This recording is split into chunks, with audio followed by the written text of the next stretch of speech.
विशिष्ट महर्षि और प्रभु रामचंद्र जी का ज्ञानमयी संवाद सुनते हैं द आर्ट ऑफ लिविंग के फैकल्टी स्वामी वैशंपायन जी की वाणी से।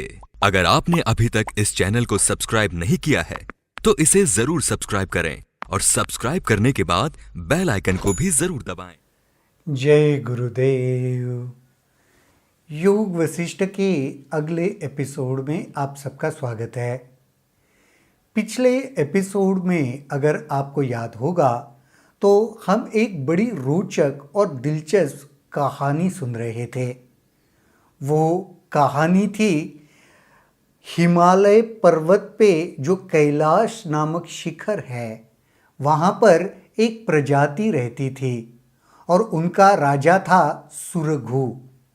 उस सुरघु राजा की कहानी हम देख रहे थे, जिस कहानी में मांडव्य ऋषि ने आकर उसको आत्मज्ञान का बोध दिया।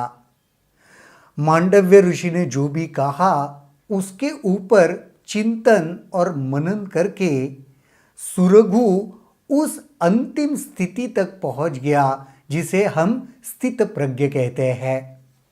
उसी कहानी को आगे देखते हैं। इस अनुसंधान से सुरघु ने चेतना की परम स्थिति प्राप्त कर ली।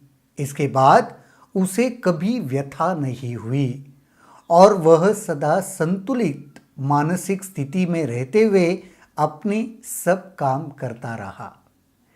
देखिए, वशिष्ठ जी यहाँ पे कह रहे हैं, जब हम आत्मज्ञान की उस परम स्थिति में पहुंच जाते हैं, उसके बाद जीवन से जुड़े हुए सारे कार्यों को हम व्यापन कर सकते हैं। ऐसी बात नहीं है कि पूरा जीवन छोड़ के कहीं जाना पड़ेगा, लेकिन सारे कार्य करते हुए भी वो जो स्थित प्रज्ञता है वो बिल्कुल विचलित नहीं होती। वैसे ही सुरघु को वो परम स्थिति प्राप्त हो चुकी थी।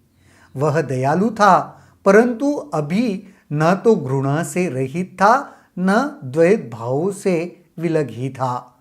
वह ईर्ष्यालु नहीं था, न वह तीव्र बुद्धि था, न अति तीव्र बुद्धि ही, और न वह अभिप्रेरित ही था और न अनअभिप्रेरित।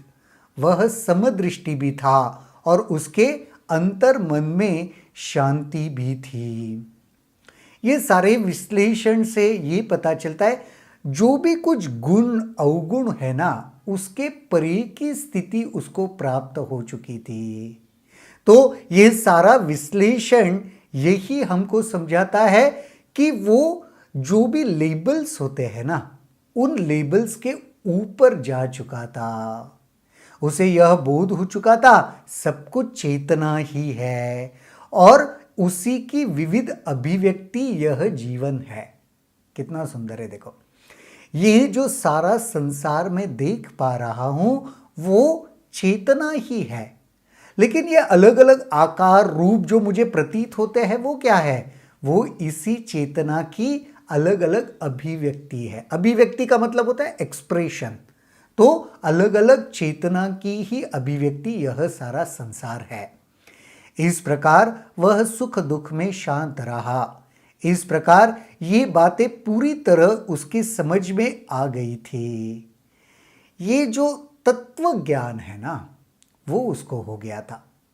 तो उसके वजह से सुख और दुख उसको कुछ अलग प्रतीत नहीं होते थे। सुख और दुख जो विरोधी है, जो एक दूसरे के विपरीत है, उनमें भी वह स्थिर रह सकता था, क्योंकि आत्म तत्व का बोध उसको हो चुका था।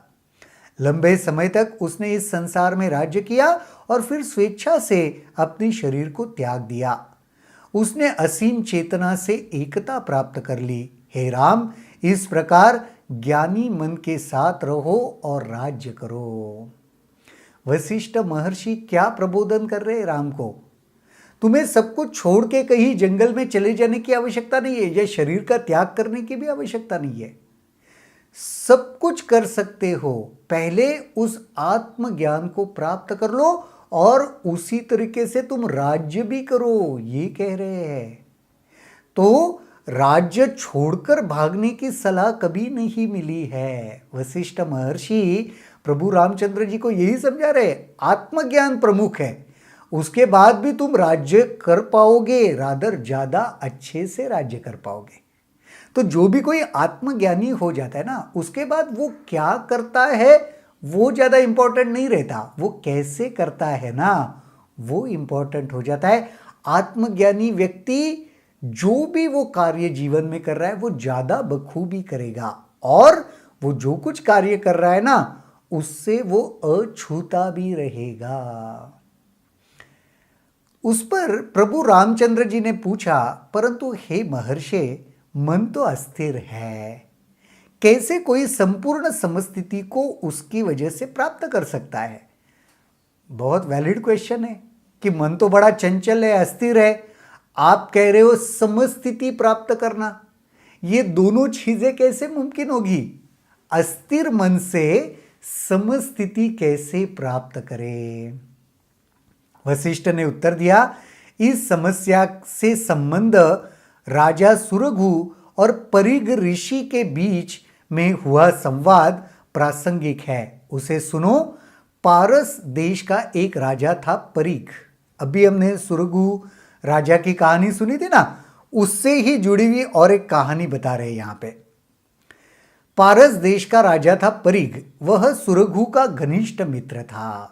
एक बार राजा परिग के राज्य में भीषण अकाल पड़ा। प्रजा को दुखी देख राजा अत्यंत व्यथित था। अपने तरफ से उसने सभी प्रयास किए परंतु कुछ सफलता न मिली। हताश होकर वह वन में तपश्चर्या करने चला गया। परिग के राजा में, वो भी राजा था, एक बार कभी अकाल पड़ी तो जो कुछ उपाय योजनाएं कर सकते हैं वो सब उसने किए, बहुत अथक परिश्रम किया ताकि वो अपने राज्य को उस अकाल से, भीषण जो कुछ अकाल पड़ा है उससे संवार सके। लेकिन उसे कुछ सफलता नहीं मिली तो निराश हो गया और वन में तपश्चर्या करने चला गया। वहां वह सूखे पत्ते खाता था, इसलिए उसका नाम पड़ा परनाद। उसके पास जंगल में कुछ था नहीं, सूखे पत्ते खाकर वह जीवन व्यतीत कर रहा था, उसी की वजह से उसका नाम परनाद पड़ा। 1000 वर्ष तक तपश्चर्या करने के बाद उसे आत्मज्ञान प्राप्त हुआ। उसके बाद वह तीनों लोकों में स्वतंत्रता पूर्वक विचरण करने लगा।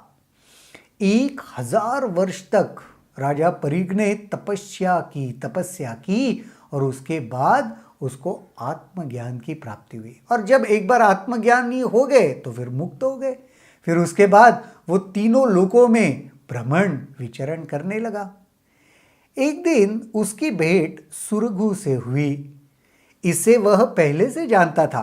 हमने शुरुआत में ही देखा वो दोनों एक दूसरे के मित्र थे, तो अचानक उसकी भेंट सुरघु से हुई। ज्ञानी राजाओं ने एक दूसरे का अभिनंदन अभिवादन किया। इसके बाद परिग ने सुरघु से कहा, तुमने ऋषि मांडव्य के प्रसाद से आत्मज्ञान प्राप्त किया था, परंतु मैंने भगवान शिव के अनुग्रह से तपस्या द्वारा अर्जित किया। कृपया बताए कि क्या आपका मन पूर्ण शांति में स्थित है? क्या आपकी प्रजा सुखी संपन्न है तथा शांति से रह रही है? और क्या आप दृढ़ता पूर्वक अनासक्त है? दिलचस्प लग रही है ना कहानी? देखो यहां पे दोनों राजाओं ने आत्मज्ञान प्राप्त किया है, लेकिन तरीके दोनों में अलग अलग है। सुरघु राजा, उसको मांडव्य ऋषि के कृपा प्रसाद से आत्मज्ञान हुआ, तो राजा परिग जो था उसको स्वयं प्रयास से हजारों वर्षों तक तपस्या, अनुग्रह था उसके ऊपर शिव जी का, लेकिन फिर भी स्वयं प्रयत्न से उसको आत्मज्ञान प्राप्त हुआ। अब वो दोनों में चर्चा चल रही है कि आपको क्या लगता है, आपको तो आत्मज्ञान प्राप्त हुआ है लेकिन आपकी सारी प्रजा सुखी है क्या? और आपका मन क्या स्थित हो गया है, क्या स्थिर हो गया है क्या? उस पर सुरघु ने उत्तर दिया, ईश्वरीय इच्छा की गति को कौन ठीक से जान सकता है? कभी हम लोगों के बीच में बड़ी दूरी थी, परंतु आज हम एक साथ हैं। ईश्वर के लिए क्या असंभव है? ईश्वरीय ये जो लीला है ना, उसमें क्या असंभव है। कभी हमारे भीतर दूरी थी, आज हम एक दूसरे के साथ है। तो ईश्वरीय लीला में कुछ भी संभव है, ये कह रहे हो। आपके आगमन से हम लोग सचमुच कृतकृत्य हुए हैं। आपकी उपस्थिति से सभी दोषों और पापों से हमें हमारा छुटकारा हो गया है, ऐसे मुझे प्रतीत हो रहा है कि आपके रूप में ही समृद्धि मेरे सन्मुख विराजमान है। देखो, कोई आत्मज्ञानी का दर्शन होना सहवास होने के ये लक्षण है। जैसे आत्मज्ञानी के हम सहवास में आ जाते हैं, उसका दर्शन कर लेते ना, ये सारा घटने लगता है। सुरगु को क्या लगा कि समृद्धि जैसे मेरे सन्मुख प्रकट है। आत्मज्ञानी सामने आ गया तो अभी समृद्धि मेरे से दूर कैसे रह सकती है। भले और पावन लोगों की संगति सचमुच मोक्ष की परम अवस्था के तुल्य है। देखो, अगर कोई आत्मज्ञानी का सहवास मिलता है, संगति मिलती है, तो वही है, उससे और कुछ। वो किसके परमावस्था के तुल्य, मोक्ष के परमावस्था के तुल्य, यानी मोक्ष प्राप्त करना परम अवस्था माना गया है ना, उसके तुल्य माना गया है किसी आत्मज्ञानी का संगत मिलना, संगति मिलना। अब आप समझ में आ रहा है आपके भी कि हम क्यों गुरुजनों के, संतों के सत्संग में क्यों जाते हैं। उनके दर्शन से ही, उनके सहवास से ही मुक्ति तुल्य अनुभव हमें प्राप्त होता है। बहुत ही सुंदर विचार। आज के दिन यहीं पर रुकते हैं। इस सारे चर्चा के ऊपर आप भी थोड़ा सा मनन करना, फिर देखते हैं अगले एपिसोड में और क्या होता है। तब तक के लिए जय गुरुदेव। अगर आपके इस वीडियो को लेकर कुछ सवाल हैं तो कमेंट सेक्शन में जरूर लिखें, जिसके ऊपर हम आने वाले वीडियोस में चर्चा करेंगे।